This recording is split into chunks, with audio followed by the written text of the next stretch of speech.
Mulai aja ya, Dr. Fadli dan siapa tadi? Bu Aberta. Kita mulai ya. Bismillahirrahmanirrahim. Assalamualaikum warahmatullahi wabarakatuh.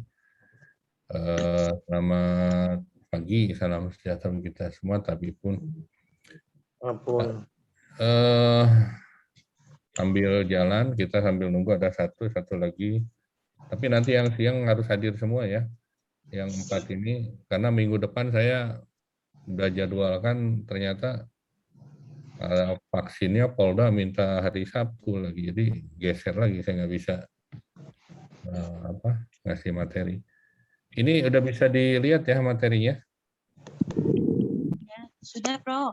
Sudah ya, baik kita mulai ya. Ini ada sebagian juga nanti pengulangan dan ada sebagian mungkin yang baru ya. Jadi hari ini adalah tentang malpraktek yang menurut saya ini yang paling banyak dituduhkan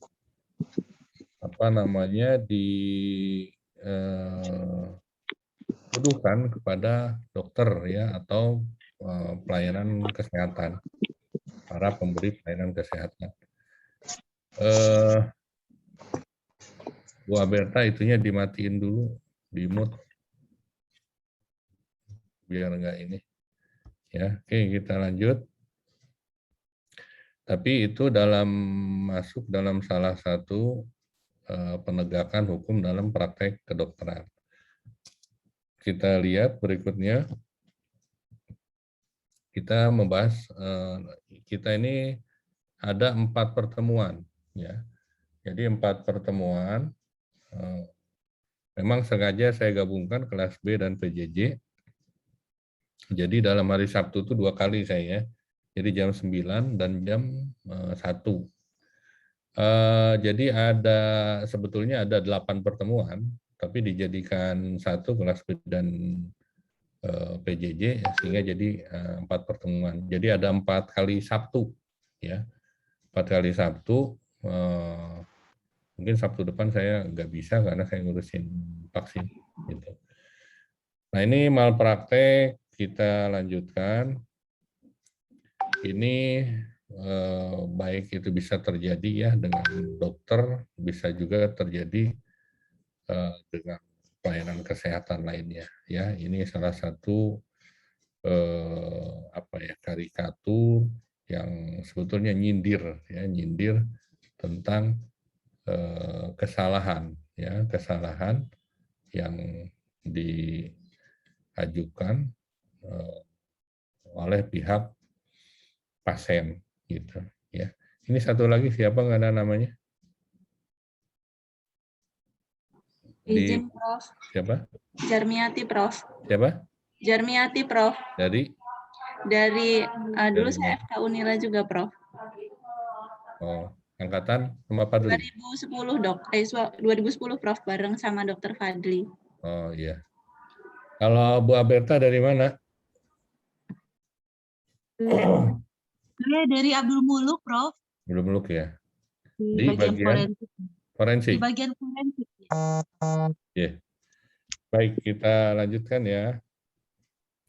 Ini adalah isu pokok penegakan hukum dalam pelayanan kesehatan. Jadi malpraktek ini isunya bisa disampaikan juga selain kepada dokter, kepada perawat, kepada seluruh pemberi pelayanan kesehatan. Ya. Jadi baik perawat atau administrasi juga bisa dianggap malpraktek. Jadi tuduhan terhadap profesi tertentu, gitu. Ya. Yang kedua isunya adalah kurangnya kemampuan atau pengetahuan aparat penegak hukum terhadap hukum kesehatan. Nah ini juga yang jadi masalah ya. Makanya saya juga sering, mungkin di kelas ini nggak ada yang polisi ya, karena kelas sebelumnya itu ada polisi, ada pengacara yang memang sengaja senior-senior Anda ya mengambil masalah hukum kesehatan ini. Dan sering saya sampaikan ya bahwa hukum kesehatan, hukum kedokteran itu lex spesialis ya. Jadi memang tidak bisa dipahami begitu saja oleh para penegak hukum kecuali memang ada jembatan ahli kesehatan atau kedokteran yang terlibat di dalamnya gitu. Nah, ini jembatan inilah yang justru nanti menjadikan titik terang gitu ya bagi tuntutan atau punishment yang akan diberikan oleh para aparat penegak hukum. Karena kalau hanya dilihat dari endingnya saja, ini kan sering banyak mengatakan ya bahwa baik jaksa atau polisi, ini kan pasiennya mati katanya. Iya, sering saya sebutkan, Bapak ini pasien ini mati, gitu ya. Tapi nggak bisa dikasih pasal yang sama dengan pasal orang yang nabrak, gitu. Karena kelalaiannya mengakibatkan orang mati, gitu. Kan di situ disebutkan pasal 359 KUHP ya, 360, gitu. Kita bilang pasiennya mati, gitu. Ya memang mati, tapi harus dinilai itu adalah proses, ya, proses, gitu. Jadi ini kejadian kan dengan salah satu perawat di mana di Lampung Utara, ya. Ini juga saya ada kajiannya dari mahasiswa S2 ini juga yang bimbingan dengan saya dan baru selesai seminar hasil bahwa memang divonis pidana tapi bukan pidana kurungan tapi pidana denda. Gitu. Saya juga baru dengar pidana denda. Oh tertarik saya dalami kenapa begini-begini dan hakim memutuskan seperti itu ya dan dia banding tapi tetap diputuskan kepada putusan pengadilan negeri. Jadi artinya memang isu pokok ini yang ini harus dipahami oleh semua pihak gitu ya. Dan saya juga sudah lebih dari 30 kasus mungkin ya yang saya bantu di dalam proses penyelesaian hukumnya. Gitu. Sampai yang terakhir saya membantu menjadi saksi ahli di Barreskrim Polri ya, di Jakarta yang dihadiri oleh 40 polisi ya berpangkat kombes dan dipimpin sidang berpangkat bintang 1 di Barreskrim itu karena proses penyidikan yang dilakukan penyelidikan dan penyidikan yang dilakukan oleh Polda Lampung pada saat itu dianggap tidak sesuai dengan prosedur dan salah satu dokter atau yang merasa dirugikan mengadu ke Mabes Polri dan akhirnya Polda Lampung khususnya Dirkrimsus itu diperiksa oleh Mabes Polri dan saya menjadi saksi ahli dan di situ sebetulnya hal yang sangat memberatkan saya ya karena hadir di situ 40 orang dan semua dokter, kombes yang mereka semua ahli di bidang hukum. Dan saya menjelaskan tentang proses dan kronologis itu. Dan itu diapresiasi, dan akhirnya kasus itu ya selesai. Tapi pengadu tidak puas dengan itu, dan akhirnya mengadukan juga ke pra-peradilan. Panjang sekali pokoknya. Di pra-peradilan saya juga diminta lagi untuk jadi saksi ahli. Aduh, saya bilang gitu. Nah ini jadi tetap ya kita harus bisa menjelaskan dengan penjelasan profesi kita di bidang kesehatan. Anda kalaupun misalnya Anda tidak masuk ke sana, paling tidak Anda bisa untuk membela profesi Anda di misalnya ke dokter, di ID atau misalnya di perhimpunan perawat atau perhimpunan bidan untuk bisa menjelaskan kepada mereka tentang hal ini. Ya, baik kita lanjut. Akibatnya penegak hukum ya kesulitan merumuskan putusan hukum yang semestinya ya, sehingga timbul keraguan dalam penegakan hukum. Dan ini juga sebetulnya ada banyak kasus ya, cuman saya tidak bisa dibuka di sini karena ini direkam ya, ini direkam dan nanti akan dimasukkan ke YouTube dan nanti akan diberikan linknya ya. Jadi mungkin saya tidak akan buka semua karena banyak yang sifatnya private dan itu memang hasil langsung ya, hasil langsung pengalaman yang dijalankan ya. Jadi karena ada keraguan itu kita masuk gitu kan memberikan penjelasan gitu di situ. Lalu ada juga putusan hukum cacat ya, tidak berkeadilan. Ini juga bisa dan ini bisa banding gitu. Dan putusan banding ya tergantung bisa menguatkan atau bisa juga melemahkan. Ya ini yang paling rugi ini masyarakat, dokter, atau pemberi pelayanan kesehatan atau kedokteran. Kan dengan mudah sekarang orang mengadu ya. Pokoknya aduin aja dulu gitu ya. Mengenai nanti terbukti atau tidak ya belakangan. Ya kita yang diaduin yang petar-petor ya, mesti ngelayanin, mesti inilah, mesti itu. Makanya nanti Bapak Ibu sekalian yang hadir di sini, segera memang Anda harus masuk ke LBH Kesehatan ya, atau ke mana untuk mendapatkan bantuan hukum ya. Kalau saya kebetulan saya buka juga lembaga KIS ya, saya juga menjadi dewan pakar di situ di Lembaga Kesehatan Lampung dan jadi satu perkumpulan para pengacara dan saya menjadi pembinanya di sana. Saya juga aneh waktu itu saya nyampaikan kenapa saya jadi pembina pakar. Guru besar saya bukan di bidang hukum, guru besar saya di bidang farmakologi, onkologi, dan biologi molekuler. Tapi karena saya farmakolog jadi nyambung kemana-mana ya.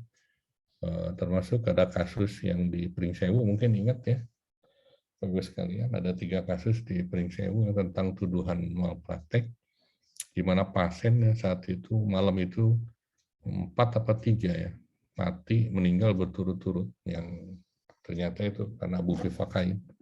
Itu juga cukup melelahkan ya, karena memang harus juga komunikasi dan pusat itu pada ke Pringsewu, dan saya menjadi saksi ahli lagi di situ untuk menjelaskan tentang pemeriksaan bufivakain. Ya. Kebetulan saya sebagai farmakolog, saya bisa menjelaskan mekanisme of action dari obat, terus bagaimana pada saat forensik itu dilakukan, sampel itu diambil, sehingga saya bisa meyakinkan Polda bahwa ya silakan saja kalau memang itu akibat bufivakain, ya kita periksa. Tapi semua ternyata tidak terbukti. Dan akhirnya dikeluarkan SP3.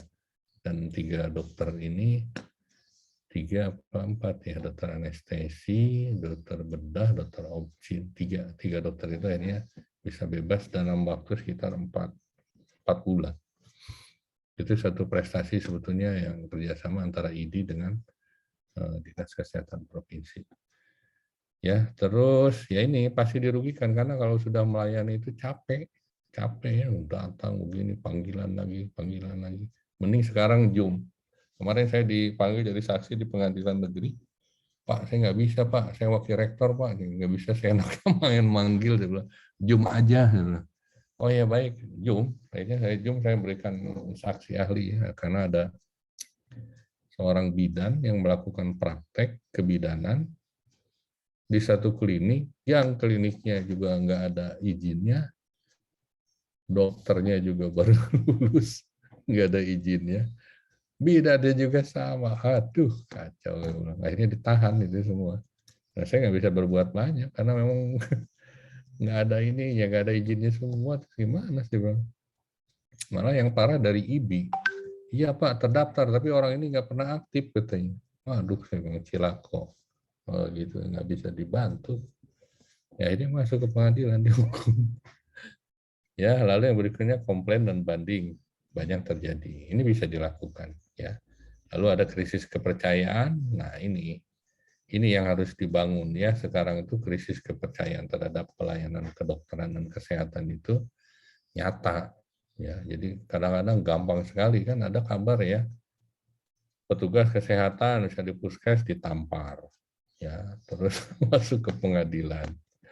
Padahal entah berantah apa orang tuh kok main gaplok kayak gitu, dia nggak tahu ya tugas kesehatan tuh nggak tidur, capek, gajinya kecil kan gitu, taruhannya nyawa ya. COVID kayak gini ya apa yang mau. Saya jadi buka itu di depan di Unila, ada 3 building ya dari hibah wali kota Bandar Lampung Pak Herman Haim. Saya jadikan salah satu gedung itu yang dekat Robinson paling depan, jadikan ruang isolasi kerjasama dengan Rumah Sakit Kota Bandar Lampung. Wah, diprotes sama dosen Unila. Saya jelasin nggak mudeng juga. Saya nanya Pak Rektor, udah eksekusi aja. Udah saya eksekusi. Kenapa? Nah, nanti kalau kita lewat situ, nanti katanya virusnya jalan-jalan, nanti gini. Aduh, pokoknya ribut lah. Perintah rektor eksekusi, saya eksekusi. Udah 2 bulan, 3 bulan, udah redup, nggak ada ininya. Ya, jadi ini menurut saya yang harus memang disampaikan ke masyarakat. Jadi nggak mudah nuduh, nggak mudah bertindak ya. Dan kita harus jelaskan. Ini hampir kejadian bukan hanya di Lampung, di seluruh Indonesia ya, krisis ini. Nah, ini tugas kita bersama, makanya untuk meningkatkan profesionalisme. Nanti di pertemuan berikutnya ada juga profesionalisme itu salah satu upaya untuk mengurangi krisis kepercayaan, untuk mengurangi upaya tindakan malpraktek. Ya. Tapi sekarang memang sudah waktunya lah ya pada pemberi pelayanan kesehatan atau kedokteran ini untuk didampingi pengacara dan ya paling tidak langsung kontak langsung ya dengan dengan pasien gitu. Jadi sebetulnya nggak nyaman seperti itu. Jadi lebih baik kita gunakan pengacara saja. Nah ini sengketa medik ya, ketidakpuasan pasien awalnya ya, makanya komunikasi Anda dengan pasien harus bagus ya. Jadi ketika nanti ada ketidakpuasan harus segera didekati, jangan dijauhi ya. Didekati terus disampaikan apa yang tidak jelas, ketidakpuasannya apa. Ya kita harus sampaikan dan harus jelaskan ya. Mengenai dia tidak puas ya silakan aja, mereka akan berbuat mengadu dan kita pun sebetulnya punya hak untuk mengadu ya. Misalnya mengadu dengan pasal misalnya pencemaran nama baik ya atau fitnah gitu. Itu juga kita bisa untuk menuntut mereka bahwa mereka melakukan fitnah atau perbuatan tidak menyenangkan, itu juga pidana. Gitu. Tapi kan terkadang kita ini mau melakukan itu mikir-mikir, nggak enak lah, gini lah, gitulah.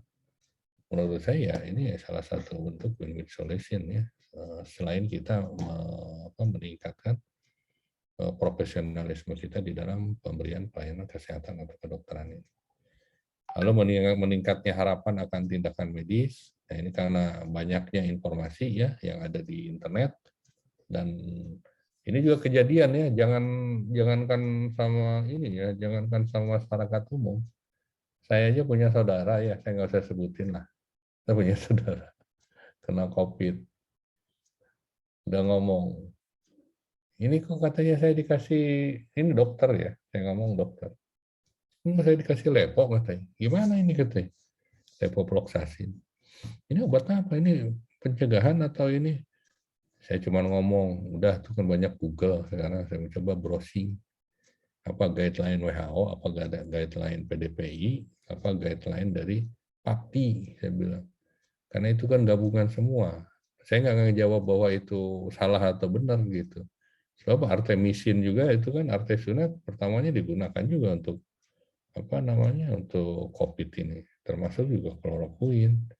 Termasuk yang lebih ekstrim ivermectin. Ivermectin ini obat cacing. Saya juga nggak habis pikir. Gila juga. Banyak juga dokter yang pakai. Saya bilang, kok kayak gitu. Ini saya juga lagi isoman. Ini hari terakhir lah mudah-mudahan ya isoman. Besok Senin saya udah masuk masuk kantor lagi. Karena saya sih masuk OTG. Cuman istri dan kakak ipar saya yang kena semua. Makanya hindari kerumunan tuh benar ya. Saya ada acara nikahan ponakan, padahal saya nggak makan nggak apa, tetap aja kena. Pas periksa PCR positif. Hati-hati ya yang jaga juga di kesehatan, jangan abai karena udah banyak dokter perawat juga yang dokter hampir 700 yang meninggal.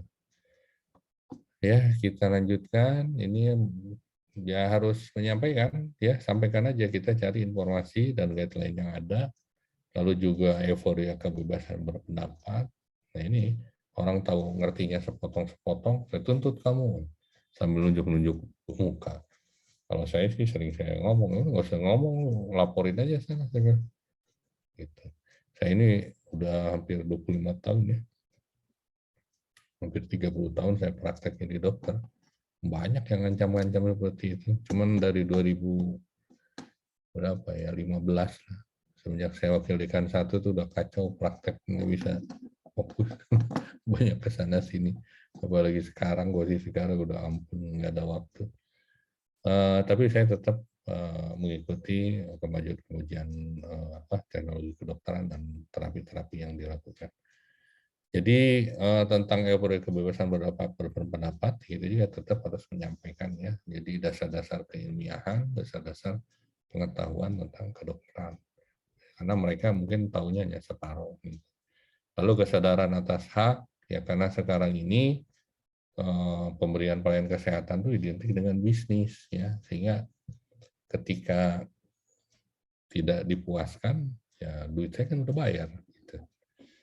Itu yang jadi ini termasuk ya komersialisasi dan deprofesionalisasi upaya layanan kedokteran. Nah, ini yang menurut saya harus mau nggak mau ya memang terjadi komersialisasi ya. Nah, ini pernah saya sampaikan ya, ada 2, kita harus bedakan antara risiko medik dan malpraktek ya. Ini awalnya kan dokter pasien ya, awalnya datang baik-baik, terjadi transaksi terapeutik ya. Setuju dengan tindakan yang diambil, setuju dengan memberikan resep, setuju dengan informasi yang didapat. Lalu ada timbul masalah gitu ya, baru terbagi 2. Apakah risiko medik ini masuk ke dalam kategori merugikan pasien dan menyebabkan orang mati atau kelalaian atau tidak? Malpraktek medik kalau terbukti masuk ke dalam kelalaian ya, 359, 360 pasalnya ini. Kalau risiko nanti kita lihat ya ke belakang. Risiko ini ya, kalau malpraktek tidak sesuai. Kalau ada antisipasi penduga ada, kalau ini tidak ada ya, bukan kelalaian ya, kalau ini dasar kelalaian. Tapi ini kan harus dibuktikan semua ya, terjadinya kontribusi negligen. Ini tidak terjadi kontribusi negligen. Kontribusi negligen ini adalah kelalaian sebetulnya yang dilakukan oleh pasien. Nah, ini juga saya pernah nangani ya pasien ini. Jadi tahun 2000-an ya. Tahun 2000-an ada seorang kakek-kakek operasi mata. Kebetulan kakek ini seorang veteran dan anaknya polisi ya, saat itu di Polres Tulang Bawang. Tahun 2000-an. Operasilah oleh seorang dokter namanya Dokter P ya. Memang dokter mata P, mungkin bisa tebak siapa. Lalu disuruh kontrol ya pasca operasi katarak kanan, suruh kontrol 3 hari kemudian, tapi bapak ini datang 2 minggu kemudian dengan bola mata penuh dengan pus. Pus itu apa? Tanah ya, sehingga apa yang terjadi? Tisis bulbi ya, jadi bola matanya kempes ya, karena cairan nanahnya, retina, semua bagian dalam mata tidak bisa terselamatkan. Akhirnya terjadi tisis bulbi ya, bola matanya hilang, ributlah di situ. Jadi ngomongin kontribusi negligen ya. Setelah saya tanya, karena di sidang itu ngamuk terus itu anaknya polisi itu. Tapi memang ada triknya, nanti triknya saya kasih tahu. Nggak dibuka di sini, takutnya masuk ke YouTube nanti didengar banyak orang sekali. Akhirnya ya polisinya bisa kooperatif dan disampaikan bahwa ini ada kontribusi negligen. Bapak disuruh ini kapan kontrol? 3 hari Pak. Sekarang hari keberapa? Udah 2 minggu Pak. Jadi yang salah siapa Pak? Diem dia ngomong. Karena infeksi dan tidak terkontrol. Akhirnya ya terima, dikasih pengganti ya, protesis mata ya, hanya sebagai estetika saja. Dan dikasih uang tali ASI. baru selesai gitu. Tapi sebelumnya anaknya ini menuntut dokternya untuk ditahan gitu. Akhirnya alhamdulillah selamat dan tidak jadi ditahan ya. Itu artinya kontribusi negligen. Ada kontribusi pasien di dalam negligen atau kelalaian. Negligen itu kelalaian ya. Oke, kita lanjut. Nah, ini tuntutan awal praktek ya. Nanti kita lihat ada tidak ada culpa atau cacat ya atau kesalahan. Ada culpa lata berat atau lepis. Kalau culpa lepis ini biasanya masuk ke etik. Kalau etik ini laporannya ke MKEK ya, Majelis Kehormatan Etik Kedokteran. Tapi di perawat juga sama MKEK ya, Majelis Kehormatan Etik Keperawatan. Ya. Itu di sidang dan MKEK ini kalau di ID ada di cabang, ada di provinsi, ada juga di pusat. Jadi kalau diputuskan di cabang bisa banding 1 kali di wilayah atau di provinsi ya. Tapi kalau dilakukan di provinsi bisa banding 1 kali nanti di pusat. Keputusan yang terakhir yang diambil. Nah kalau apa namanya, kalau culpa lata, nah ini bisa pidana ya. Ini sekarang ini kan dokter juga banyak yang jadi pasien ya, kadang-kadang ini yang susah ya kalau udah berantem dokter dengan dokter atau tenaga kesehatan dengan dokter. Ini panjang. Banyak kasusnya ya, di Jawa Timur, di banyak kasusnya dan ini susah ngerelai ya, susah sekali. Dan menurut saya Anda juga memang harus memahami hukum ini kan hanya pengantar ya, jadi Anda mungkin harus banyak belajar nanti setelah di luar kuliah ini untuk menyampaikan, memahami ya masalah-masalah aspek hukum ini. Supaya paling tidak Anda bisa untuk mekanisme defense mechanism. Jangan sampai saya banyak kan ya alumni Unila gitu dipanggil ke polisian, ditanya ya ditanya tuh bukan interogasi, diperiksa itu nggak kayak orang apa ya, maksudnya jangan terlalu takut. Jadi kita profesional saja menyampaikan dengan apa yang kita tahu, dengan apa yang kita lakukan gitu. Jangan sampai berlebihan gitu. Saya banyak sekali yang menemukan itu alumni Unila bukan sih katanya. Saya lihat, waduh sih, maksudnya saking ketakutannya akhirnya stres, nggak mau ngomong dari pagi sampai sore. Itu kan menyulitkan gitu, menyulitkan dirinya dan menyulitkan orang lain. Kita nggak tahu sebetulnya apa yang terjadi. Disampaikan aja, nggak usah takut. Bahwa memang seluruh proses hukum kan harus terbukti. Dan harus ada saksi, harus ada pemeriksaan lainnya. Gitu. Nah ini mungkin salah satu gambaran ya. Laporan polisi yang pertama ini, siapa yang lapor polisi? Ya pasien. Siapa yang jadi pasien? Ya bisa masyarakat umum, bisa juga dokter. Ya bisa juga saya sendiri sebagai dokter, sebagai guru besar jadi pasien kan bisa. Sangat bisa untuk jadi pasien gitu. Nah ini yang agak susah ini kalau, nah yang harus dijaga etiknya itu adalah ini kalau dokter dengan dokter atau misalnya perawat dengan dokter. Kan kayak gini, ini kenapa gue diobatin pakai ini? Sampai terakhir ini ada cerita ya, cerita di tahun 2000-an juga. Jadi saat itu saya dengar sendiri ya guru besar, salah satu guru besar Unpad, guru saya juga, Profesor Heri Sastra Miharja, yang kebetulan juga ketua promotor SLTST ya, dirawat di rumah sakit. Prof. Heri ini nanya, kebetulan yang merawat ini kan muridnya. Pas ditanya, kenapa katanya saya dikasih ini? Ngomongnya tuh nggak enak banget, walaupun nggak di depan gitu ya, sama perawat. Kalau tahu gitu ngapain katanya lu ke rumah sakit, obatin aja sendiri gitu. Nah kayak gitu kan sebetulnya nggak bagus. Kenapa tidak dikomunikasikan saja gitu dengan yang bersangkutan ya. Jadi tahap pertama ini lapor ya, Nah, nanti diperiksa, nanti dapat surat layanan bukti bahwa kita sudah lapor, SPK ya. Lalu nanti kalau dianggap perlu ditindaklanjuti dan cukup bukti, akan dilakukan penyelidikan. Ya. Penyelidikan, setelah penyelidikan dilakukan penyidikan.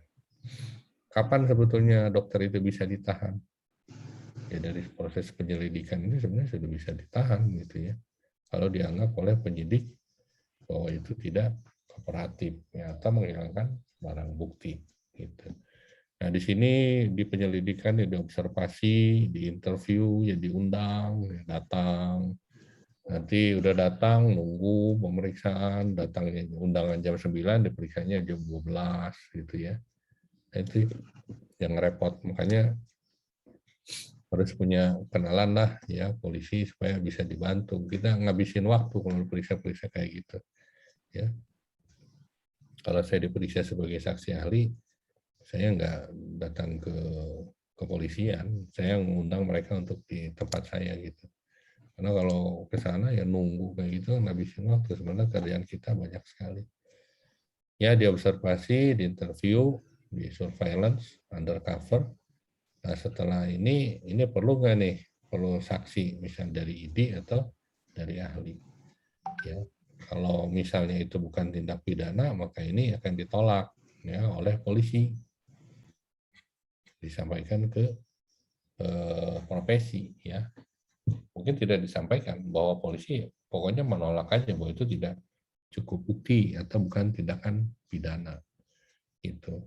Dan sebenarnya kan kalau nggak puas di pidana bisa kemana aja ya, seperti kasus yang saya tadi sampaikan itu diajukan pertama ke narkoba ya, dokter ini suami istri diajukan ke narkoba, dokter kulit, gila emang pasiennya sekarang. Narkoba diperiksa hampir berapa bulan, 8 bulan, 9 bulan. Nggak cukup bukti, dilepas. Dilaporkan lagi ke Krimsus. Krimum dulu, ke kriminal umum. Periksa, dianggap ini tuduhan malpraktek. Sekian bulan diperiksa polisi, dilepas karena tidak cukup bukti. Ya. Masih nggak puas pasien, dilaporin lagi ke Krimsus, kriminal khusus, dengan tindakan bahwa ini dugaan malpraktek ya, sama seperti itu di kriminal khusus, karena tadi di kriminal umum tidak terbukti, itu bukan ranahnya kesehatan, jadi kesehatan ditarik di kriminal khusus, tarik diperiksa hampir 6 bulan, beberapa bulan, tidak cukup bukti, dilepas lagi, masih juga nggak puas, itu di pra-peradilan kan tadi ya. Jadi pasien bisa seperti itu. Nah, itu mungkin ya pasien-pasien kelainan aja, boleh nggak? Ya, nyatanya boleh ditanggapi. Semua orang yang lapor pasti ditanggapi sama penerima laporan, baik polisi ataupun mungkin pemeriksa lainnya atau penyidik lainnya.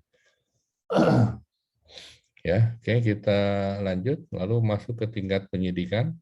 Nah, penyidikan ini mulai sita, geledah, tangkap, tahan. Ya, jadi penahanan itu ada pada tahap penyidikan. Ya, saya koreksi tadi. Tapi saya juga punya pengalaman sebetulnya ya, ada dulu kejadian tahun 2000 itu di Bengkulu ya. Jadi baru diperiksa 1 hari, langsung ditahan malam ya. Dokter Dedi mungkin kalau ada yang di Bengkulu. Akhirnya kan ribut, protes dokter Indonesia, tidak terima ya untuk dilakukan pidana. Termasuk dokter Ayu ya, waktu di Gorontalo juga sama.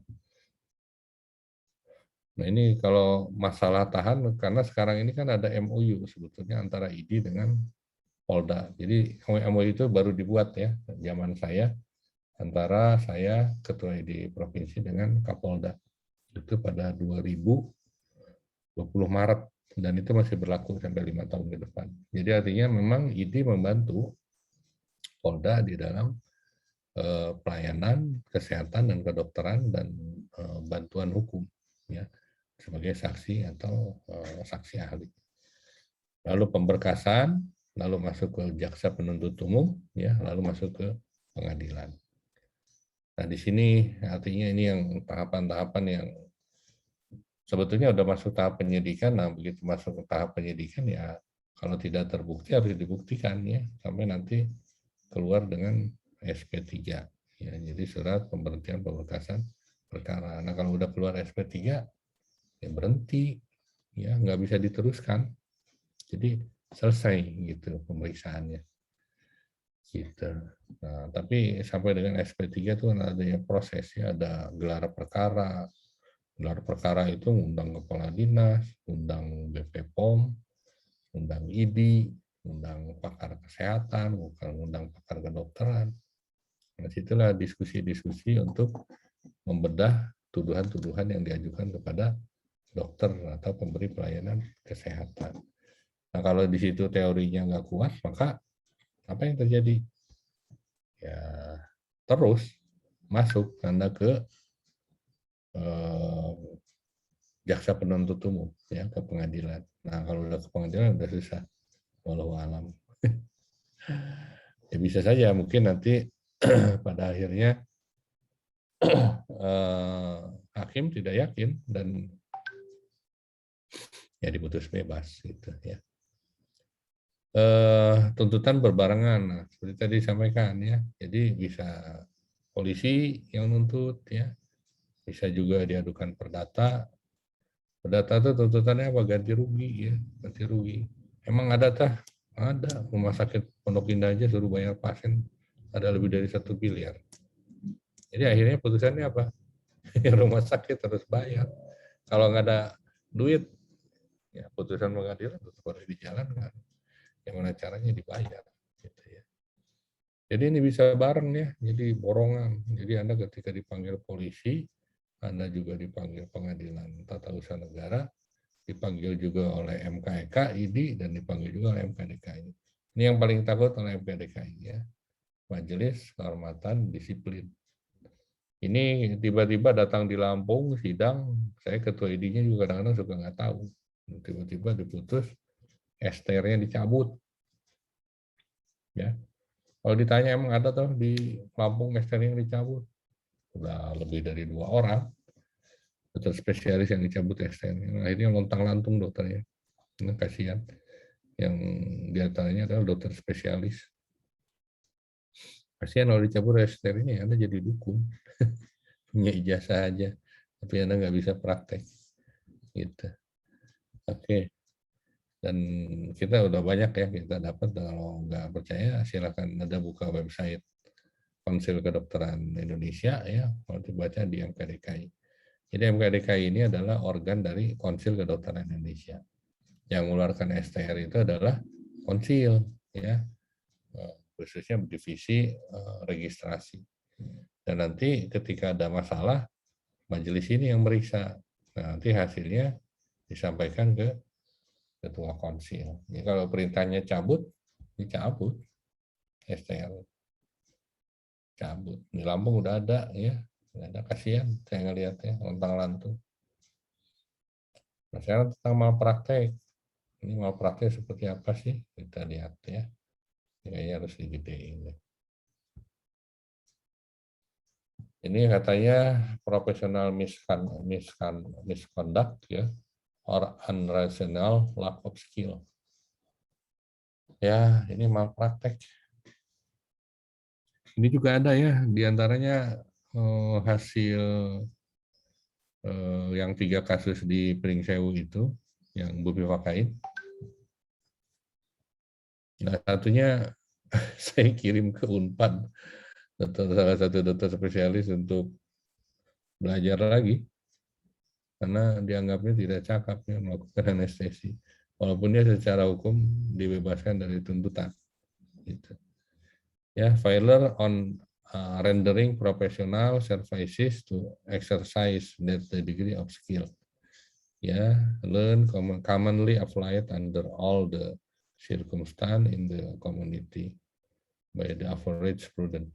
Jadi ada ini berdasarkan Black Law Dictionary ya. Jadi ada definisi malpraktek seperti ini. Ada lack of skill, ada professional misconduct. Jadi malpraktek ini ada kaitan dengan profesionalisme. Jadi profesionalisme itu tadi dibangun atas 3. Pertama knowledge ya, kedua skill, ketiga attitude. Gitu. Nah itu semua saling terkait. Ya. Artinya malpraktek ini adalah lalai yang mengakibatkan cedera. Cedera itu apa? Ya kerugian bagi pasien. Itu yang menjadi tuntutan bagi pasien. Ya, kita lihat lagi, ini juga definisi lain ya, medical malpractice involve the physician failure to conform to the standard of the care. Nah, ini yang dimaksud standar ini harus sama ya. Ini juga yang jadikan panduan bagi polisi. Kalau saya sih nggak setuju menggunakan istilah standar ini. Jadi lebih baik dikatakan menggunakan apa namanya, guideline. Karena kalau standar harus sama. Gimana kalau di Papua standarnya? Itu yang jadi masalah. Nanti begitu dibandingkan, oh ini standarnya ini. Ini kurang dari standar. Itu bahayanya ya. Jadi failure to conform to the standard of care for the treatment of the patient condition or lack of skill or negligence. Nah, negligence ini yang dianggap kelalaian ya. In providing care to the patient with it is the direct cause of injury to the patient. Nanti kan kita kenal ya ada 4D ya. Ada direct apa namanya? Ada duty, dereliction of duty, ada damage dan direct cost. Ya. Jadi 4 hal ini juga harus terpenuhi. Ini yang definisi ini adalah berdasarkan WMA tahun 1992. Ini pengertian malpraktek ya. Memang nggak ada ya di dalam apa namanya, di dalam KUHP itu nggak ada. Ini sangat sekali masalah malpraktek ini ya ini enggak gampang. Ya. Pasal 55 ini setiap korban oleh tenaga kesehatan. Oke, kita lanjut. Ini pasal 29 tahun 2004, dokter ini berhak memperoleh perlindungan, ya, berhak. Dan memang harus dilindungi kalau prakteknya sesuai dengan standar dan prosedur yang baku. Ya. Jadi gimana? Jadi malpraktek ini kesalahan, kelalaian, atau tidak sesuai standar, atau tidak sesuai dengan standar SOP. Yang pasti malpraktek ini dianggap satu kelalaian. Ya. Nah, kita lihat ini intensional nggak, secara sadar dan sengaja gitu ya. Ada profesional misconduct-nya nggak di situ? Ya perilaku ya. Perilaku. Anda pernah dengar mungkin ada dokter yang disiram kopi dari Starbucks. Ya. Itu kejadian 2015-an, 2016 ya.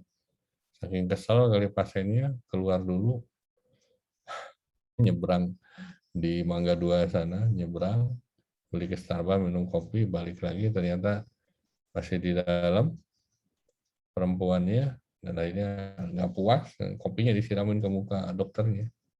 Akhirnya dokternya nggak puas juga, laporin ke polisi. Yang nyiramnya ditahan, ya, dikurung, tindakan pidana. Nah itulah ya, jadi jangan sikap kita pemberi pelayanan kesehatan atau kedokteran ini harus memberikan rasa empati. Ya. Jangan sambil meriksa pasien sambil main WA, HP gitu. Oh iya Pak, iya Bu, ya. Padahal orang jengking sakit. Iya Pak, sebentar Pak, ini gini. Gitu. Padahal sebetulnya jadi seolah-olah tidak ada empati, makanya itu kesel kali ya orang seperti itu. Nah yang berikutnya negligent, kelalaian. Kelalaian ini ada 3 jenis, ini harus dipahami ya. 3 jenis. Pertama malfeasance, kedua miss, yang ketiga non-feasance. Kalau malfeasance ini melakukan tindakan yang melawan hukum, jadi sengaja Ini udah ada aturannya, nggak boleh dilakukan. Ya. Kalau Miss Vision melakukan tindakan medis dengan nyari prosedur. Jadi dia melakukan, tapi nggak sesuai dengan prosedur. Ini ada nih sekarang ya. Nih saya nemuin obat COVID baru nih, katanya gini, obat herbal. Ayo terapi gini. Taunya pasiennya mati. Masuk yang mana ini? Ya, yang berikutnya adalah non-visions, tidak melakukan tindakan medis yang merupakan kewajiban baginya. Nah ini juga salah, kelalaian. Ya, ini juga pernah terjadi dengan saya, pengalaman saya pribadi. Ya. Karena saya ingat ini, makanya saya bertindak. Jadi 2018 ya, saya diundang sebagai salah satu keynote speaker di acara Newton Foundation ya di Inggris, di Bradford University. Saya naik Garuda dari sini, perjalanan 15 jam di dalam pesawat. Persis di depan kursi saya ada orang Inggris sudah sepuh mengalami serangan jantung. Saya diem aja awalnya, ya, diem karena saya mengerti hukum dan saya justru takut dengan masalah non-vision ini, tidak melakukan tindakan medis yang merupakan kewajiban baginya. Nah, jadi begitu anfal serangan saya diem, ya terus si pramugari ini ngumumin pakai bahasa Indonesia, pakai bahasa Inggris sampai 3 kali. Saya itu berharap ada orang yang bangun gitu, karena Airbus itu gede, kapasitas 500 ya. Saya diem aja, aku nggak ada orang yang berdiri ya, saya bilang, aduh ini kalau aku diem aja, aku kena pasal ini, saya bilang gitu. Ya ini saya berdiri, terus pramugari kayak bingung gitu. Kenapa Pak baru berdiri? Ya saya masih berharap orang, Bu, kayak gitu. Ini nggak bisa Pak, tolong. Ya ini saya tolong. Aduh lama, akhirnya kira-kira penanganan pertama bagus ya, karena di Garuda itu ada ISDN, ya, isosorbidinitrat, dan saya berikan di sublingual, dan akhirnya reda. Tapi sebelum reda itu saya udah kasih wanti-wanti, ini kalau serangan lagi nggak ada ini lagi, saya bilang nggak ada ampun lagi ke pramugarinya, dan sampaikan ke pilot, dan ketika ada serangan kedua harus turun mendarat di mana aja, saya bilang gitu, yang nyari terdekat.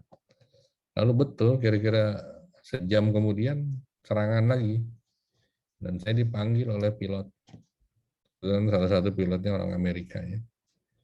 Saya baru seumur hidup juga itu masuk kokpit di pesawat Garuda Airbus. Saya diajak ngobrol, saya diskusi, sampai terakhir saya kata kuncinya gini, saya dokter, saya bilang di bahasa Inggrisnya. Saya dokter, saya bilang, ini keputusan saya dan Anda pilot.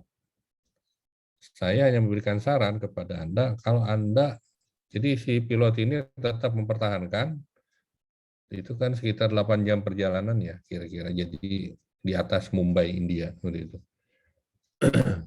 Pilot itu bilang, bagaimana kalau di Inggris saja, di Heathrow. Jadi kira-kira 7 jam lagi. Oh silahkan aja, Anda nanti turun, Anda dijemput sama polisi, saya bilang. Pasien itu mati bukan salah saya bilang. Karena Anda bekerja keras untuk dipertahankan sampai di Inggris. Nah, terus dia nanya ke saya, terus menurut Anda bagaimana? Saya bilang, kalau saya, sekarang saya bilang turun. Akhirnya dia memberikan hormat, saya keluar, nggak nyampe 1 menit, pesawat langsung turun. Dan mendarat di Mumbai. Mumbai berhenti, akhirnya delay 4 jam di sana. Ya, jadi akhirnya saya nyampe Inggris itu malam, susah nyari kereta. Akhirnya keluar duit gede ya, karena pakai Grab. Ya, Grabnya di sana mahal sekali per menit ya. Nah, saya nggak berani karena saya tahu pasal ini. Itu ada kewajiban di saya untuk melakukan tindakan yang merupakan kewajibannya. Nah, saya sih masih berharap sebetulnya ada yang berdiri, itu saya males. Tapi saya sampaikan kepada Anda ya, kalau kita kerja ikhlas itu pasti ada balasan. Saya cuma ngomel aja begitu sampai di Inggris, aduh malam lagi saya nggak ada ini. Saya ngomong sama pramugarinya, Ini cuma terima kasih doang nih sama gue, bilang gitu. Akhirnya saya turun, ngomel, ambil ngoceh-ngoceh gitu, karena saya sama istri, sama temen. Akhirnya, taunya pas pulangnya saya dikasih kelas bisnis ya untuk suami istri, kasih kelas bisnis. Nah, waktu itu sangat mahal sekali ya. Jadi berdua tuh harus nambah 18 juta. Alhamdulillah. Nah, jadi 3 kategori ini masuk dalam negligence. Ya. Jadi melakukan tindakan melawan hukum atau melakukan tindakan medis dengan menyalahi prosedur atau tidak melakukan yang seharusnya menjadi kewajiban baginya. Ya, jadi negligent ini sama dengan kelalaian, sama dengan nanti pasal. Ya. Barang siapa yang menyebabkan orang mati karena lalai, maka dikasih pasal 359 atau 360 KUHP. Ya. Dan ini dikatakan lagi ya, lack of skill. Jadi kurang. Tapi ini kalau menurut saya lebih cenderung ke standar kompetensi, ke MKDKI, ya, masalah disiplin. Jadi itu saya ulang lagi ya, masalah etik, masalah disiplin. Masalah disiplin ini terkait dengan profesionalisme, ya. Itu terkait dengan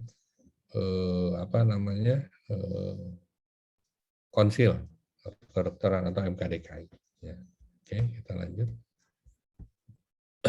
Ini profesional misconduct ya, lanjutan dari tadi.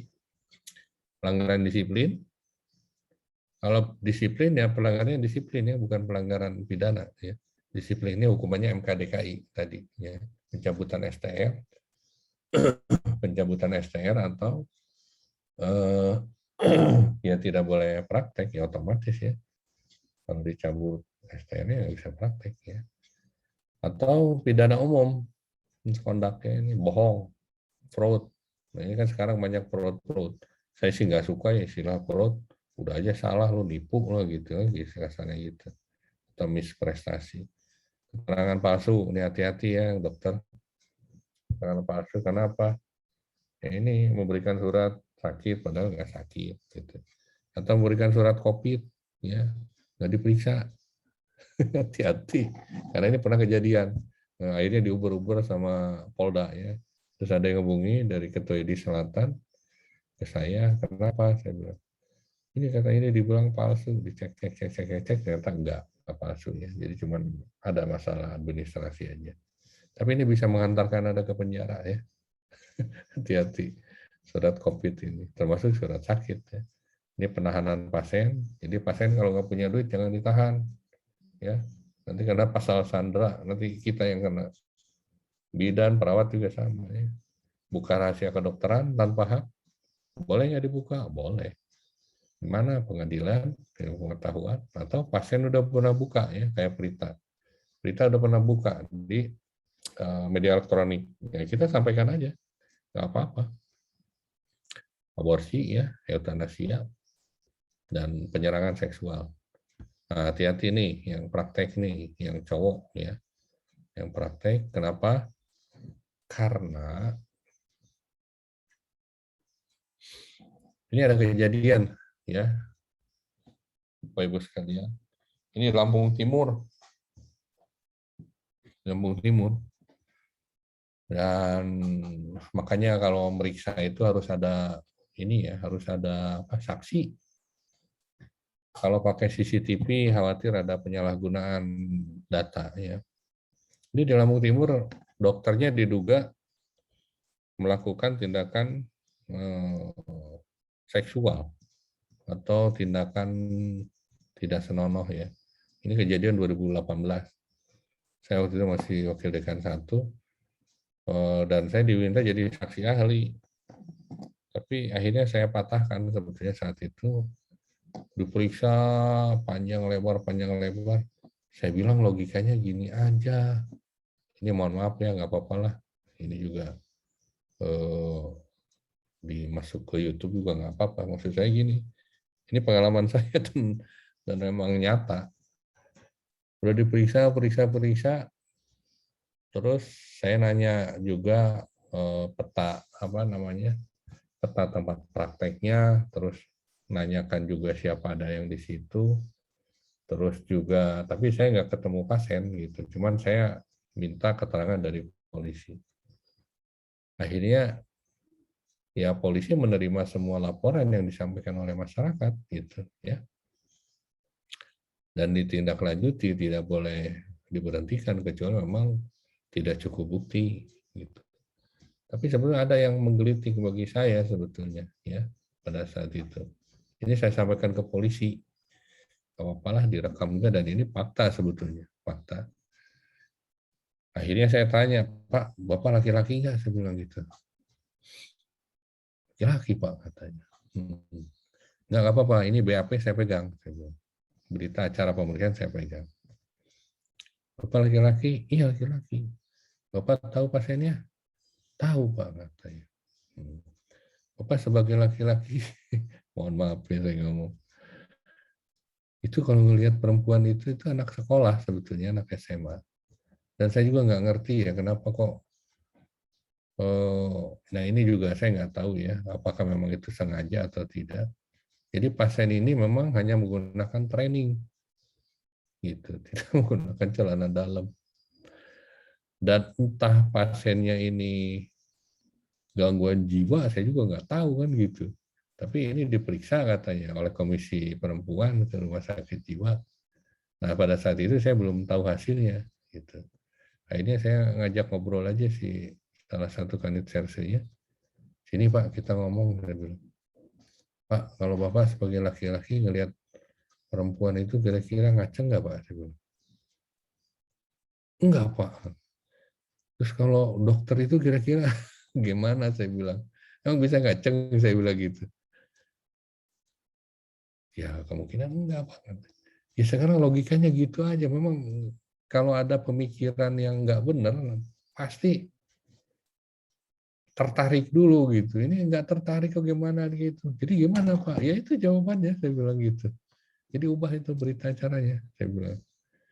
Gitu. Karena memang diarahkan pada saat itu untuk seolah-olah dokter yang salah. Nggak bisa Pak. Coba aja pakai logika, saya bilang gitu.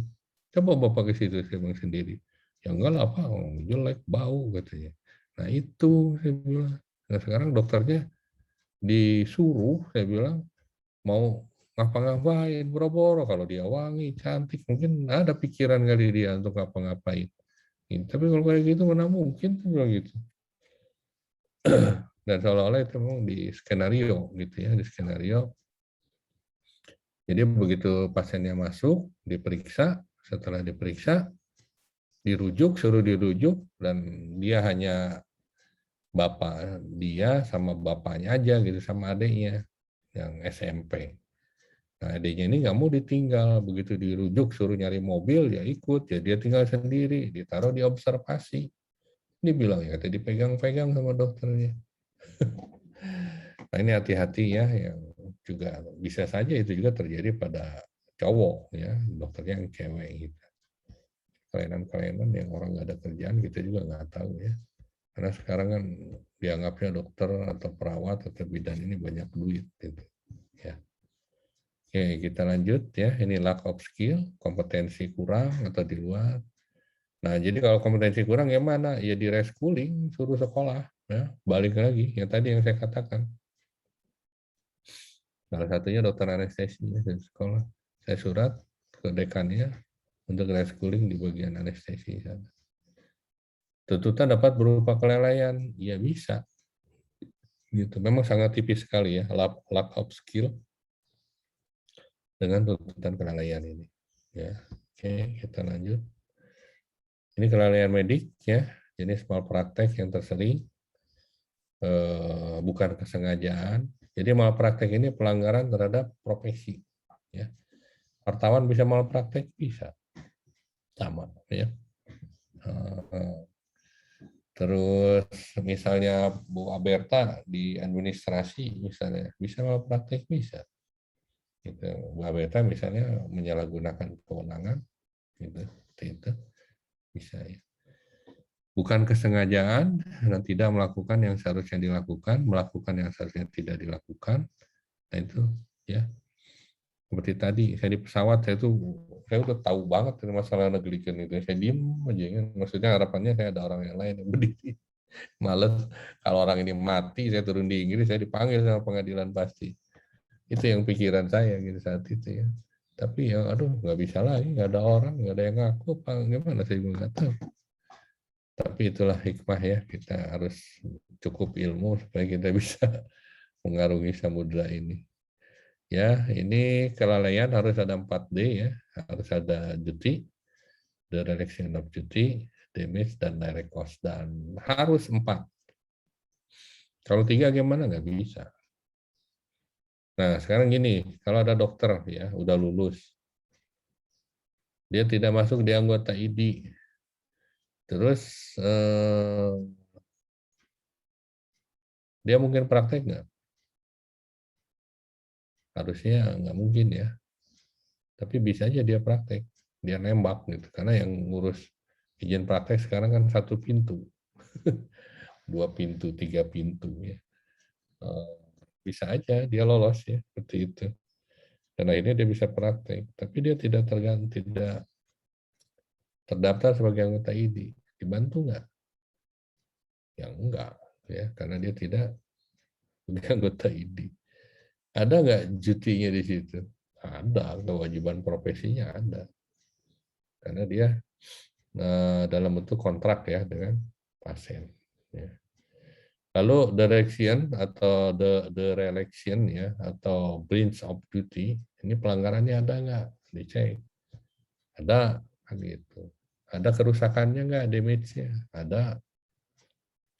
Cacat, ya, mati, atau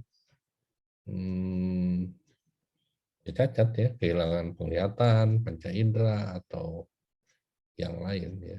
Ini gara-gara pemeriksaan COVID-nya sekarang jadi rame ya. Misal reaksi antigen. Periksa antigen. Begitu hasilnya meragukan, ribut, diaduin. Ya, diaduin dianggap tidak sesuai dengan kompetensi dan lain sebagainya. Tidak begitu sebetulnya. Ya, ini ribut sampai dilaporin. Ini saya juga menerima laporan dari rumah sakit Metro. Ya, jadi pasien lapor. Aduh, saya bilang ini. Jadi lagi awal-awal pemeriksaan antibodi ya, rapid antibody.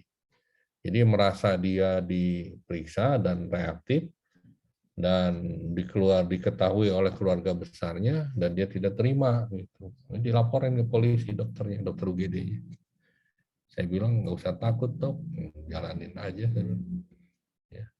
Karena ya apa gitu masuk di dalam kategori itu atau tidak ya. Menurut saya sih tidak masuk ya. Dan itu memang harus diketahui oleh masyarakat. Tapi kalau dia reaktif dan dia diem-diem aja, OTG malah nularin. Dia kena undang-undang karantina. Ya, yang harusnya dia diem di rumah malah mana-mana. Nah ini ada, coba kita lihat ya. Ini adverse event ya. Adverse event ini sesuatu yang tidak diharapkan terjadi ya. Jadi setiap cedera yang lebih disebabkan oleh manajemen medis daripada akibat penyakit ya. Dan sering disebutkan bahwa adverse ini ada sesuatu yang tidak diharapkan terjadi. Apa saja bisa menyebabkan acceptable risk ya. Jadi risk yang bisa diterima, risiko yang diterima, atau risk yang unforeseeable ya. Jadi risiko yang tidak terbayangkan, atau tadi ya complication atau risiko dari disease gitu. Dan ini bisa masuk ke dalam sesuatu hal yang tidak bisa diterima ya atau adverse event. Kita ikuti lagi.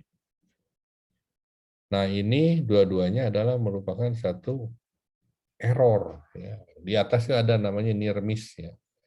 Near miss ini adalah tindakan yang dapat mencederai pasien, tetapi tidak mengakibatkan cedera karena faktor kebetulan atau pencegahan atau ada mitigasi. Jadi baik near miss atau adverse event itu merupakan suatu violation, ya, pelanggaran atau error. Apakah ini masuk malpraktek? Bisa ya, bisa tidak ya. Kita lihat lagi. Nah, yang sebetulnya itu bisa di preventable, ya, bisa dicegah kalau ya kita bisa mencegahnya. Kita jauh-jauh kita bisa mencari informasi tentang ini, gitu ya. Ada juga yang tidak bisa di antisipasi, ya. Jadi ada resiko yang memang ya, kalau contoh ya, kalau pasien hipertensi lama di atas 5 tahun bakal terjadi kencing manis, DM. Atau DM yang lama gitu ya, 5 tahun akan terjadi hipertensi. Nah, kalau udah keduanya ini pasti ada komplikasi. Nah, itu mah udah resiko kalau pasiennya tidak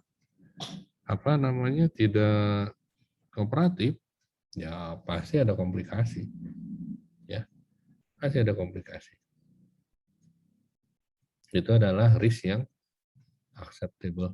Ya, jadi risiko yang bisa diterima. Tapi kan tidak seperti itu pasien semua. Kita harus jelaskan, ya. Termasuk komplikasi untuk pasien atau disease, ya. Jadi malpraktek ini dinilai bukan dari hasilnya, tapi dari proses. Ya. Ini proses. Ini harus dijelaskan kepada penyidik, ya, atau penyidik itu bisa polisi, bisa jaksa, atau bisa PPNS, ya. Ada PNS yang bertindak sebagai penyidik PPNS. Jadi harus ditelusuri, ya, kalau ada dugaan malpraktek, ya harus ditelusuri, dianalisis, untuk dipastikan ada tidaknya malpraktek, kecuali apabila faktanya sudah membuktikan bahwa telah terdapat kelalaian, ya, yaitu pada res ipsa loquitur, ya, atau the thing speaks of itself, ya. Jadi harus ditelusuri dulu, ya, sampai nanti semua terbukti. Alhamdulillah, ya, 1 jam lebih. Jadi ini kuliah pertama, ya. Saya minta nanti yang rumah sakit jam berapa? Jam 1, ya. Nanti semua bisa hadir yang 4 ini, supaya nanti di absensinya salah satunya adalah masalah kehadiran, ya. Nah, itu yang bisa disampaikan Bapak Ibu sekalian, ya, tentang hal ini.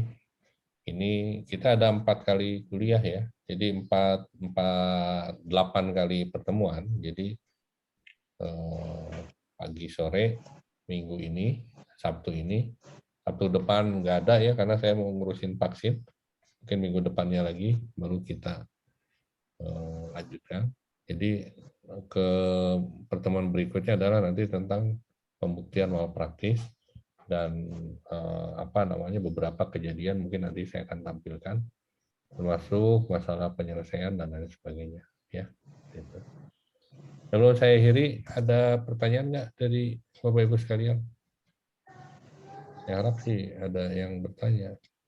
Ini baru nongol satu. Siapa ini? Ini ya, mahasiswa juga. Medika, iya, Prof. Siapa namanya? Dokter Medika, Prof. Silakan Dokter Medika memperkenalkan diri. Itu dibuka itunya, unmute.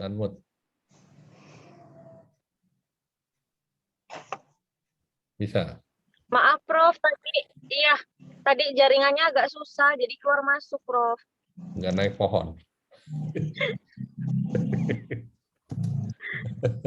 Ini keluar sampean, Prof, nyari sinyal ini nih, Prof. Di mana posisinya, Dokter Eka? Saya di Kota Bumi, Prof. Oh, Sabtu depan saya ke Kota Bumi. Iya. Ya, nanti yang jam 1 hadir, ya. Ini butuh selesai, kamu nongol. Dokter Medika alumni mana? Dokter Eka? Ini malah Hayati. Oh, Maaf, Prof, dari tadi ini gabung soalnya lagi di jalan, jadi ini, Prof, kameranya tadi mati hidup. Nanti kayak lagu nanti. Tinggal hidup tak mau. Baik, ada pertanyaan nggak, Dokter Fadli? Pak Berta? Iya, Prof. Atau- Tanya, Prof. Monggo, silakan. Terkait medik, Prof. Kayaknya saya masih bingung. Tentang pasal Undang-Undang Nomor 44 tentang rumah sakit, Prof, yang mengatakan bahwa segala sesuatu yang berhubungan dengan pelayanan memang menjadi tanggung renteng. Tanggung renteng itu dalam artian ada tanggung jawab rumah sakit juga gitu, Prof. Sementara waktu itu juga saya pernah ngikutin Prof. Asep yang ngebantu salah satu teman sejawat kita juga terkait di rumah sakit. Ada di RS Bandar Lampung, Prof. Oh. Yang dituntut itu, tapi yang dituntut malah dokternya gitu, Prof. Saya masih bingung kenapa ketika beliau ini, kalau nggak salah kasusnya tentang kasus pasien bedah, tapi malah dokter jaganya yang kena gitu. Iya, Mungkin iya. Prof. Iya. Si Itu Teddy kan, ya. iya, Prof. Iya. Itu sebenarnya saya masih bingung, Prof. Sebenarnya itu ada kesalahan dari prosedur penahanan atau bagaimana? Karena kan memang itu kan terjadinya di rumah sakit ya, Prof ya. Sementara harusnya pihak rumah sakit juga jadi bertanggung jawab juga, tapi kenapa yang harus ditersangkakan atau yang memang menanggung beban akibatnya semuanya di dokter gitu, Prof? Karena kan tadi saya pengen bertanya tentang Undang-Undang Nomor 44 tentang rumah sakit yang tanggung renteng itu, Prof. Jadi gini, memang iya ya di Undang-Undang Nomor 44 ya, Iya. tentang rumah sakit. Itu memang kepala rumah sakit atau manajemen rumah sakit itu bertanggung jawab penuh terhadap semua tindakan yang terjadi di rumah sakit tersebut. Jadi harus tahu, jadi nggak ada yang dibilang nggak tahu. Ini kejadian juga kan sebetulnya di Bengkulu ya, waktu itu tahun 2000. Jadi di Bengkulu ini yang tadi ribut itu dokter anestesi. Jadi sebetulnya di Bengkulu itu kasusnya adalah masalah manajemen. Jadi ada yang jadi direktur, tapi ada yang mau jadi direkturnya lebih dari satu lah kira-kira gitu. Terus yang kalah nggak terima gitu. Akhirnya nyuruh. Nah, akhirnya tabung oksigen sentral ditukar dengan tabung nitrogen. Bayangkan di OK. Jadi oksigen di tabung colokan oksigen ditukar dengan nitrogen. Nah, di OK itu begitu mau operasi, pertama dokter bedah tulang. Jadi begitu masukin oksigen, masukin sungkup, masukin ini, biru. Berhenti dokter bedah itu. Ada apa ya? Katanya. Diulang lagi, biru. Sampai akhirnya batal. Terus masuk THT. Sama juga gitu di hari yang sama. Tapi THT ini nekat. Dibablasin terus, akhirnya mati pasiennya. Pas di forensik, diperiksa, ini keracunan. Diperiksa lagi, ada yang nuker. Masuklah ke pengadilan. Nah, saya saat itu, saya masih di Bengkulu waktu itu. Saya ngikutin dan saya ketemu dokter Dedi bedahnya. Masa gua disuruh tanggung jawab sama, kan Anda tahu ya, tabung oksigen sama nitrogen sentral itu bukan di OK, tapi di luar sana kan gitu. Nah, akhirnya yang diminta pertanggungjawaban itu direktur rumah sakit. Betul, direktur rumah sakit.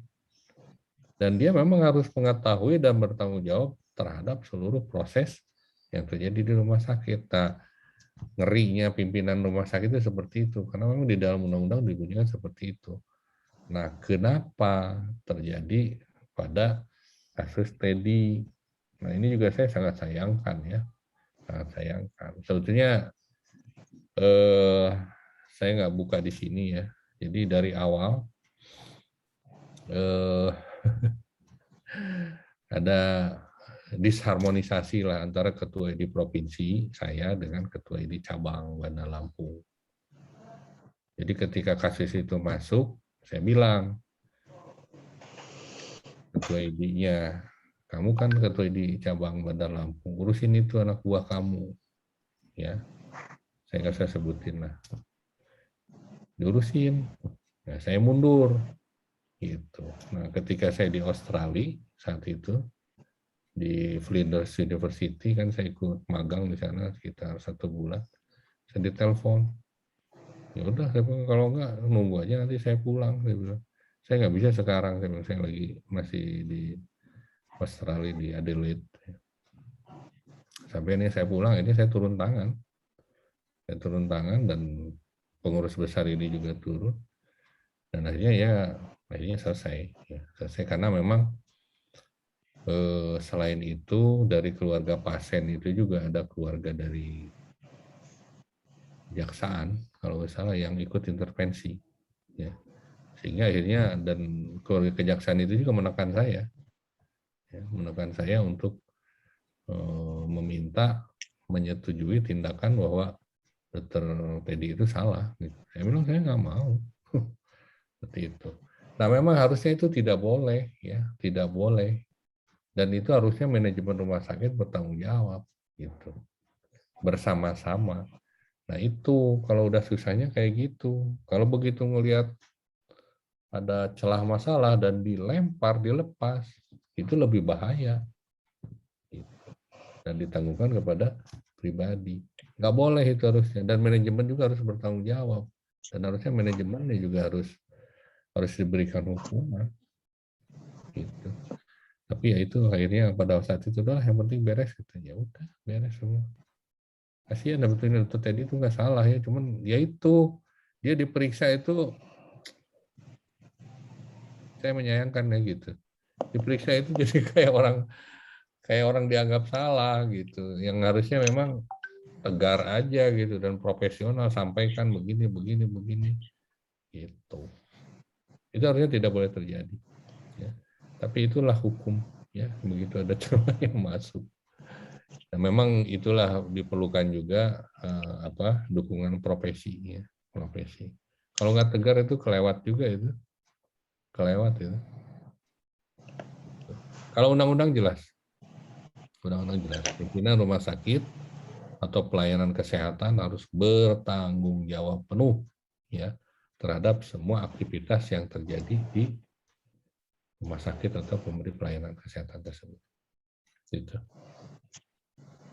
Itu tahun 2017 kayaknya ya, 18. Kita tahun itu lah. Gitu. Ya hati-hati juga, Dr. Padi juga sama. Mungkin ya bisa aja terjadi di mana aja. Iya, benar. Ini kamu lagi di mana? Di rumah sakit? Enggak, Prof. Saya lagi di rumah tadi. Oh, Lagi gitu. vaksin di Kodim. Mau ini Dr. Padi sekarang udah PNS belum? Maaf, Prof. Nggak terdengar. ASN udah PNS belum? Iya, Prof. Di Kota Bandar Lampung, Prof. Di rumah sakit RSUD? Bukan, di Puskes Susunan Baru, Prof. Oh, Sunan Baru ya. Iya. Iya. Sekolah memang harus sekolah sekarang mah ya. Oh, jadi spesialis kemarin juga saya dukung agak susah juga padahal. Dr. Padi 2000 berapa? 10? 29, Prof. 9 ya. Kemarin saya dorong si Arli itu suruh ke bedah ke Unan. Mudah-mudahan keterima. Oke, ada lagi? Cukup? Kalau cukup, nanti kita. Bu Berta mau nanya? Monggo. Ya, maaf Prof. Ini saya tertarik dengan yang Prof sampaikan tadi, Prof, tentang MOU antara ID dengan Polda. Yeah. Maret 2020 ya, Prof ya. Yeah. Mungkin MOU kerjasama ya, Prof. Kita membantu Polda gitu. Yeah. Kebetulan saya di bagian forensik sangat berhubungan sekali, Prof, dengan teman-teman dari kepolisian bahkan Polda gitu. Nah, kalau boleh tahu, Prof, MOU-nya itu boleh nggak, Prof, di-share, dibagi, Prof? Boleh. Kemudian mungkin salah satu contoh mungkin ada ya Prof, tentang pemanggilan saksi ahli Prof. Pemanggilan saksi ahli mungkin beda dengan kalau kasus itu kasus kita sendiri gitu.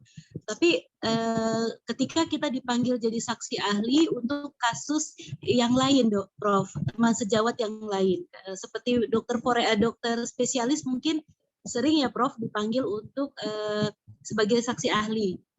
Nah itu kan ada terkait kita dapat salah satunya tentang jasa ya Prof. Itu apakah dari ID itu ada aturan Prof? Begitu Prof. Tentang jasa kita sebagai saksi ahli. Begitu Prof. Begitu contoh dari salah satu contoh yang saya pengen tahu dari ID Prof. Gimana Prof? Terima kasih Prof. Jadi ini saya lagi cari ya di ini ada memang nanti saya share ininya apa namanya naskahnya. Ada memang di situ 2017 ya.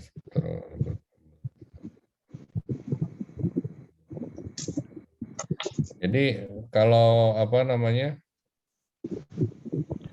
di antaranya adalah masalah pelayanan kesehatan ya, membantu juga apa di dalam bidang hukum sebagai saksi ahli itu juga disebutkan di dalam MOU itu gitu. Nah itu seharusnya MOU Ketua ID wilayah dengan Kapolda ini diturunkan di setiap Polres gitu supaya apa namanya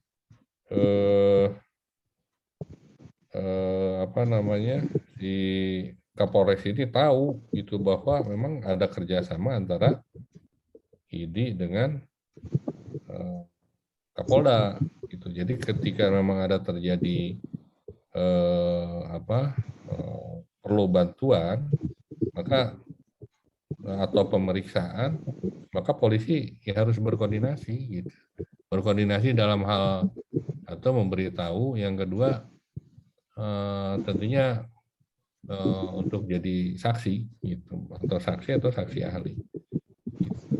Nah, terkait dengan jasa memang tidak disebutkan di dalam MOU itu ya, tidak disebutkan. Tapi kalau saya ya pernah menjadi saksi di Bareskrim yang tadi saya sebutkan itu, saya kaget. Kaget itu saya bercanda, maksudnya bercanda tuh gini, pas saya mau pulang, saya dicegat oleh salah satu staf Bareskrim itu, Pak, mohon Pak tanda tangan dulu. Saya bercanda, saya itu tanda tangan apa lu? Belum. Mana ada polisi ngasih duit saya bilang, saya jadi saksi ahli berkali-kali, nggak dikasih duit. Ini ada Pak, beneran nih katanya. Bohong lu, saya bilang. Dia liatin amplopnya. Wih, tebal, salah lu kali, saya bilang gitu. Akhirnya saya tanda tangan, terus saya keluar, saya buka kaget. Karena saya dikasih 10 juta. Nah saat itu saya balik lagi ke atas, Mas ini bilangin ya. Sering-sering aja ngundang saya mau. Ya, jadi kalau 4 kali diundang, 40 juta. Kayak bercanda. Bilangin sama jenderal itu, saya bilang gitu. Siap, gua nanti jadi lagi saya saksi, panggil sering. Saya tunggu-tunggu, nggak dipanggil-panggil lagi. Tapi selama ini, itulah harus kerja ikhlas ya, memang agak susah. Tapi sebetulnya kalau di forensik, setahu saya ya, ada dokter Adang ya, teman saya itu. Mungkin pernah dulu juga di Abdul Muluk ya, di Polda Lampung. Ada tarifnya sebetulnya, ada tarifnya pemeriksaan itu. Cuman memang nggak tahu, nggak udah dikasih. Gitu. Nanti saya kasih Bu, ini saya lagi cari-cari di apa namanya di dalam PDF saya, tapi saya belum ketemu. Nanti mudah-mudahan nanti saya kasih segera. Ya. Baik Prof, mohon Prof. Ya. Kalau sedikit Prof, yang saya pernah baca itu di Permenkyu Prof. Peraturan Menteri Keuangan itu ada disebutkan jasa saksi ahli itu 1.800.000 Prof di situ Prof. Pinter ya. Ya. Tapi selama ini memang belum pernah, Prof. Nggak ada. Ada apa namanya tuh di Nggak ada. Tapi belakangan saya memang dikasih juga ya, belakangan di waktu kasus tadi Lampung Timur, saya diamplopin. Tapi saya kasihan polisi yang datang 4 orang, saya balikin lagi aja.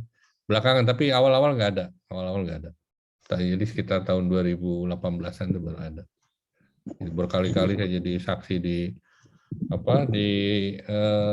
itu sidang ini sidang gelar perkara. Nggak dikasih. Ya mungkin benar. bahasanya ini ya, Prof. Maaf, Prof. Penghargaan terhadap profesi ya, Prof. Iya. Ya walaupun mungkin 1.000, 2.000 mungkin. Mungkin seperti itu ya, Prof. Iya. Nggak, saya setuju sebetulnya. Itu memang harus dihargai profesi itu. Nggak bisa nggak bisa diabaikan begitu saja kan gitu. Kita sekolah susah. Apalagi yang forensik kayak gitu. Oke, nanti saya kasih ya. Ini saya lagi nyari-nyari di handphone. Entah masih ada atau nanti saya nanya radio, saya kirimkan. Nanti Bu Berta minta nomor saya aja atau ditulisnya 0811 72 4890. 4890. Ya. Terima kasih, Prof. Ya, terima kasih. Ada lagi? Kalau nggak ada, kita ketemu nanti siang ya di masalah rumah sakit. Nanti kita berbagi aja lah. Saya juga tidak lama di rumah sakit ya, tapi saya mendalami hospital by law. Saya pernah menjadi tim-tim di nasional ataupun di lokal untuk masalah-masalah perumah sakitan.